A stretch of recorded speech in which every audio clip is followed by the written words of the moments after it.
We are going to hear very soon from John Wilmoth, who runs the Population Division of the United Nations. One of the issues that has been on my mind is the following. Even if technologically driven unemployment was not an issue, we are going to add, and we'll hear from John about this, 1, 2, 3 billion more people on the planet in the next few decades. Many of them are going to need jobs if the economic model is similar to what it is today. When you add in the number of jobs that could be replaced in the existing population levels, which the most noted Oxford study about the US says almost 50% in the next less than the next 2 decades will be removed and not replaced due to technology. Put that number on the existing population, or even say it's not as bad, say it's 30%. We're talking about billions of new jobs that have to be created at an era when we've been hearing all day about how it's going to be tough to maintain, in almost any scenario, anything close to the number of jobs we have today.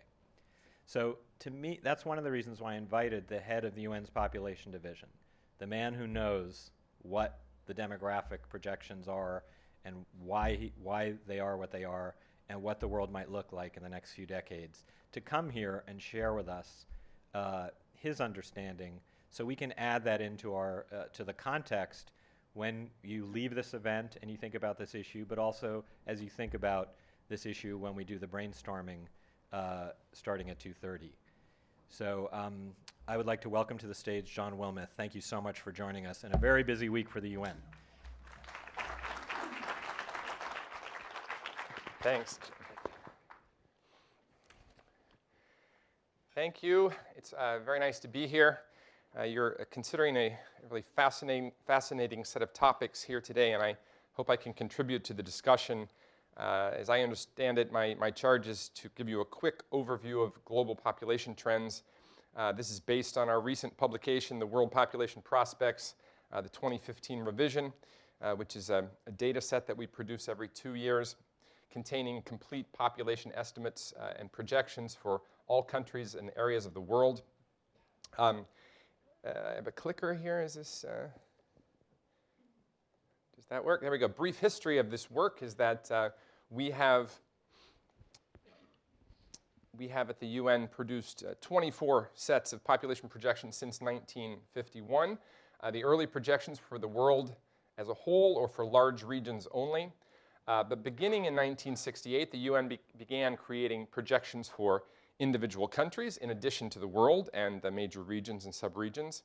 And the latest set for 2015 includes projections from 2015 to 2100 for 201 countries or areas, meaning countries that are member states of the UN or other territories such as Puerto Rico and other areas that are treated separately even though they're not individual countries. So a quick overview of what this,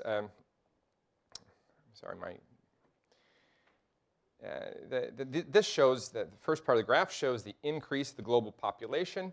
In 1950, it was just between 2 and 3 billion people in the world, and today we estimate that there are 7.3 billion people in the world. This continues to grow. I'm afraid the alignment has gotten off. That 7.3 refers to 2015, which is the end of the black line. The red line shows the projected growth over the rest of the century. You'll notice that the growth is slowing down over time, but it continues. And I'll talk a little bit about the certainty that we have about that in a moment. All of these numbers, unfortunately, I'm afraid these slides have gotten messed up in terms of the formatting. That 9.7 is our projection for the middle of the century. It should be lined up with 2050. And this 11.2 should be lined up with 2100.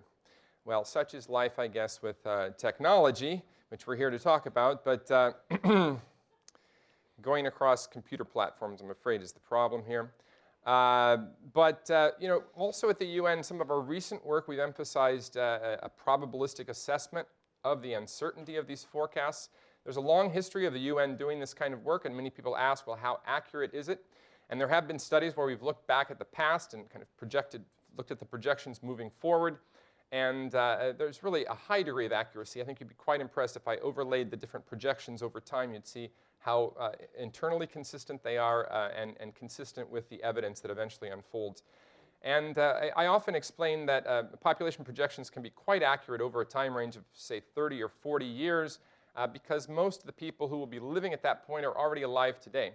And so it's just a question of surviving them forward. And then, of course, you have to make some predictions about the births. But over a 30 or 40-year time frame, there's not a great deal of uncertainty. And in fact, when you get to, if you look at the projections here, 9.7 billion projected for 2050, we estimate that kind of with 95% confidence, that number will actually be between about 9.3 and 10.1. So it's not a large range of uncertainty.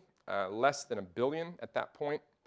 For 2100, on the other hand, the uncertainty becomes much greater, and we try to be very modest when we present these numbers and emphasize that there's a great deal of uncertainty about how things will actually unfold. But based on an analysis of historical trends and how they varied in the past and how much uncertainty there was kind of in the way that that process unfolds, we predict that by the end of the century, our best estimate is 11.2 billion, but with an uncertainty range of about 4 billion around that, from about 9.5 billion up to 13.5 billion. So we expect with a fairly high degree of confidence that the world population will be within that 4 billion range at the end of the century. But obviously 4 billion on a base of 11 billion is quite a big range of uncertainty. So where are these people located in the world? We have first, currently today, 4.5 billion people in Asia. This includes China and India, the two largest countries, plus several other large countries like Indonesia, Pakistan, Bangladesh. We have another 1.2 billion people living in Africa today, slightly under 1 billion, about 738 million in Europe, slightly less than that, 634 million in Latin America and the Caribbean. Less than that, about 350 million in Northern America, that being the US and Canada, and finally about 39 million down in Oceania. Now, how is that growth going to take, what's going to happen to these numbers over time? That's going to increase overall from 7.3 billion to 9.7 billion. But where will those 9.7 billion people be living in 2050? Well, Asia will add almost 1 billion more people, going from 4.4 billion to 5.3 billion in 2050. Africa will roughly double in size, increasing from the current 1.2 billion to about 2.5. Europe's projection, on the other hand, is projected to shrink at least slightly, but that could change if there were increased levels of immigration, which is a possibility and maybe even a probability. Latin America will add about 150 million, Northern America about 75 million, and Oceania just a very small amount, about 18 million. So this graph is another illustration of population trends by region. The main story here is that Asia continues to be the largest major region of the world in terms of its population. However, there's this really pronounced rise of Africa that's anticipated over the rest of this century. It's very important to understand that demographics matters not only in terms of the size of the population, but also its composition. And in particular, its structure by age is something that's extremely important, I think, for all of the topics that you're talking about today. And so these next two slides illustrate the diversity that exists across major regions of the world in terms of the distribution by age.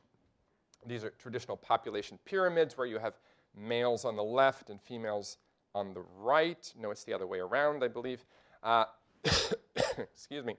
The main point is the change by age. Africa, as you can see, has this traditional population pyramid with a very wide base, very large youth populations, many children and youth. 60% of the population is below the age of 25. It's kind of a traditional population in that sense. Asia shows the effects of almost half a century of fertility reduction, beginning in the 1960s in some countries, being very rapid during the 1970s, for example, in China with the early fertility control policies, which were followed by the one-child policy in around 1980. But the rapid transformation of the demographic profile of Asia shows up today in its age structure, showing that it's now flat along the sides rather than spread out at the bottom like for Africa. If you look at the similar graphs for Europe and North America, you see a kind of an illustration of where things are today for many countries and a glimpse of what the future is likely to be for most countries of the world. For North America, with fertility not too far below the replacement level of around 2.1 children per woman, and with a stable long-term pattern of immigration, combined with the fertility level, Northern America maintains a solid base of its population pyramid. It hasn't shrunk at the bottom. It's more or less flat along the sides. Compare that to Europe, where there's been a very low level of fertility in many countries, some of which have been where women have been having less than 1.5 children per woman, some as few as 1.1 children per woman in recent decades. And this has an impact on the age distribution, which tends to shrink at the younger ages, and the base of the pyramid really withers. And this creates, of course, what is a cause of concern for many countries because of seen as an imbalanced population age structure. It's unclear who in these future, will the future generations of workers be large enough to support the large generations of elderly that are growing older today. So another illustration of the change that's taking place, this really focuses on the labor supply, focusing on the age range of 15 to 64. And the main point here is that the era of the rapid growth in labor supply is coming to an end. A majority of countries are likely to see a decline in the share of their working age population. And the major exception, however, is Africa, where it's anticipated over this time period from 2015 to 2030, just the next 15 years, there will still be a continued 3% growth in the size of the working age population in Africa. But in all the other regions, it's either much slower growth or negative movement. And you can see for Europe and for Northern America in particular, it's anticipated that this is the share of the working age population. This is a decrease in the percentage of the population that is in the working ages. And on the bottom, you see the actual trends over time, and you can see the typical pattern, say for Latin America and the Caribbean, Asia, where there was this increasing, over recent decades, there was a sharp increase in the percentage of the population of working ages. That's going to start to decline in all areas. It's already declining in Northern America and in Europe. It will start to decline in these other areas, and only Africa will be still on a growth trajectory in terms of increasing share of a working age population. So this is quite significant in terms of the opportunities for development that are faced by Africa in particular. We often talk about the concept called the demographic dividend, which is that in the presence of this changing age structure that takes place with the reduction of fertility in a population, it leads to a concentration of the population in the working age range so that there's a relatively favorable ratio of workers to dependents in the population, creating an opportunity for rapid economic growth if the workers are well educated and healthy, and if they have access to jobs, which of course is a broader discussion, which many of you know much more about than I do. There's been a problem, as many of you know, with youth unemployment in many countries, in both richer and poorer nations. It's been difficult to bring down the youth unemployment rate, which is sometimes 2 to 4 times as high as for older adults. So here we're comparing the age range of 15 to 24 to adults above age 25. And the unemployment rates in these areas have been in this range of 2 to 4 times as high in the youth age range compared to older adults. So the causes of that, of course, are many. I'm aware of the time that I have a limited amount of time. I want to cover some other topics that are really more purely demographic that I think maybe I can explain better and leave you with some important images. I showed the comparison of the age profiles of 4 major regions at the present time, but it's also interesting to look back at how this changes over time. So here I have an illustration for China showing at 4 time points. I'm going to show you the age distribution and how it changes over time typically as countries go through what we call the demographic transition.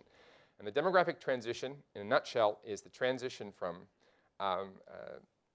high fertility and high mortality, in other words, from large families and shorter lifespans to much longer lifespans and much smaller families. And as that occurs, first, the population becomes younger. So if you look at what happened in China from 1950 to 1970, basically the first stage of demographic transition is the reduction of mortality, especially for younger people. This means that you're saving young people who otherwise would have died young, and you're growing the younger population by reducing mortality, especially amongst children. So the first stage in this process of the transformation of the age structure is that populations become younger. And this has happened across the world as countries have gone through the demographic transition. But then what happens is that if fertility is reduced, then that large cohort of youth grow older, and they become a large cohort of working ages. This is the period when we talk about the demographic dividend, the opportunity for rapid growth and expansion. It's kind of a sweet spot in this development trajectory where countries, if they're well positioned and if the workforce is well employed, they can have a period of rapid growth that can really drive forward prosperity. And then eventually, the final stage of this process is as that large cohort of working ages grows older, they become a large cohort of elderly. I didn't really mean to go forward again. And you get a profile like what's projected for China in 2030 here, which is becoming more like the European profile that I showed you before, very heavy at the top with a much more narrow base. So this is a standard transformation that's taking place across really all major regions of the world, first becoming much younger, then having a large labor force, then eventually population aging takes over. And the long-run trajectory of populations throughout the world is for population aging. That's the end game. But in the meantime, you go through this transition where initially you have a very large population of youth, then a large population of working ages, and then eventually a large population of older people. So this introduces, if you compute what are called support ratios, which is just the ratio of equivalent workers to equivalent consumers. So in other words, you're trying to kind of see what's the balance of workers to dependents. And this initially drops because with the expansion of the child population in the period leading up to 1970, this is again China, you see that the support ratio went down so that because there were a large number of dependents at younger ages. But then as fertility was reduced very rapidly in China, initially during the 1970s and then continuing in the 1980s and 1990s, leading to a reduction of fertility, a reduction in the size of the child population as a result, and therefore a much more favorable support ratio in which you have more and more workers per dependent, until you get to a point, which is happening right about now, where China is reaching the end of this phase of demographic dividend and moving into the phase of population aging. So there are these concepts of kind of how the demographic changes can produce a favorable period of economic growth. And then in the long run, there's a further discussion about something called the second demographic dividend, which has to do with the accumulation of savings that tends to take place in populations that are growing older because the increasing numbers of older people and the savings that they accumulate over their lifetimes and the additional, the increment, the stimulus to economic growth that can provide. Okay, so one of the key things to keep in mind is that fertility is the main driver of changes in population size and age distribution. And we basically have these two extremes in the world today, where some countries are characterized by high fertility and rapid growth and young populations, in particular sub-Saharan Africa, some other parts of the world, but mostly now we're talking about sub-Saharan Africa in that regard, because fertility has fallen so much in other parts of the world, including Asia and Latin America, as you can see. You've got 3 time points here, the early 70s, the early 2010s, and the early 2050s, showing the progression over time in the fertility level. So on the one hand, you have high fertility, rapid growth, young populations. On the other side, you have low fertility, slow growth, even declining populations that are very old. And so we have these extremes today in the world. The future is more the latter type, I believe, even for Africa, but it may be the end of the century before it really gets there.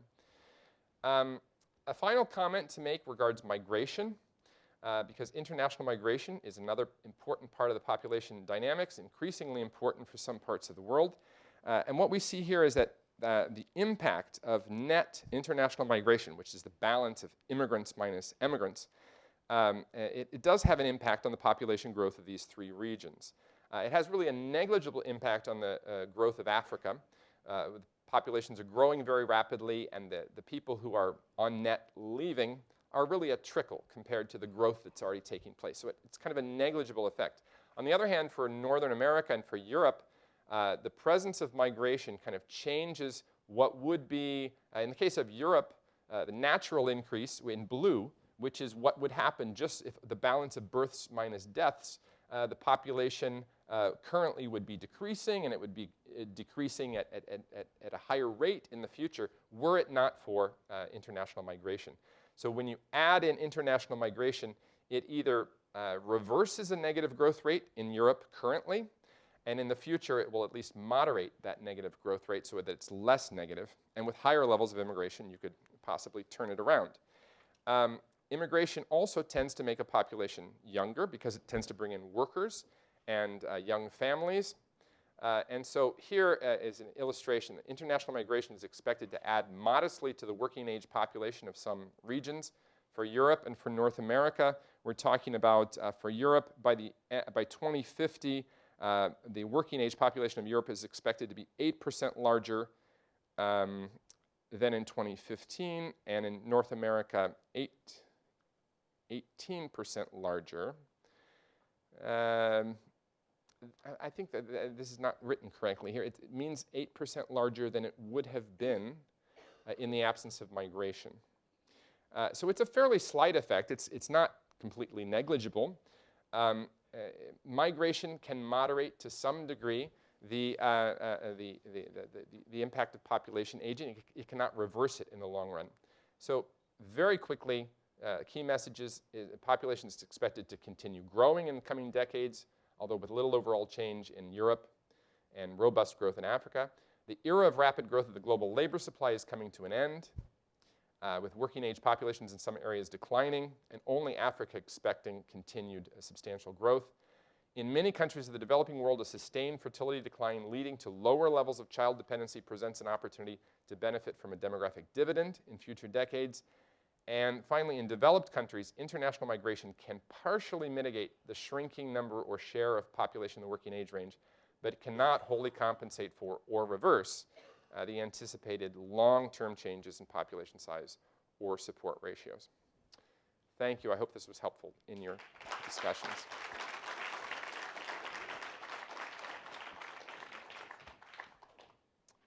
Sure. Are there questions, or are you? Okay. Thank you very, very much, John. Most of you know this is the busiest week of the year at the UN, and John's in high demand. So thank you for sharing your time with us. 2 quick comments I just want to make that occurred to me as I listened to that presentation. One is, as someone who has 2 children, as someone who knows about the discussions that go on or that went on with my ex-wife, the idea of how many children you have has a lot to do with how much help you can have in raising children, and how easy that is to raise children. And that's one of the things that we've seen in the developed world, particularly in places like Europe and so forth, where the desire, particularly by women, to go through the process, the endless process of parenting, or to do it with more kids, has contributed to the declining fertility rates, Imagine a world with robotic assistance, a world with other technological assistance to assist you greatly in parenting. I'm wondering what effect that might have in the assumptions about automatically declining fertility rates when countries are developed. And whether with more leisure time as well, more non-working time, whether people might be re-interested again in parenting or even parenting larger families. It's not something I'd thought about before. Another point really is the divergence between what may happen in Africa, a region of the world that's been making an enormous amount of progress and it seems to be on the verge of that demographic dividend, and whether this could interrupt the process of that leap to the demographic dividend.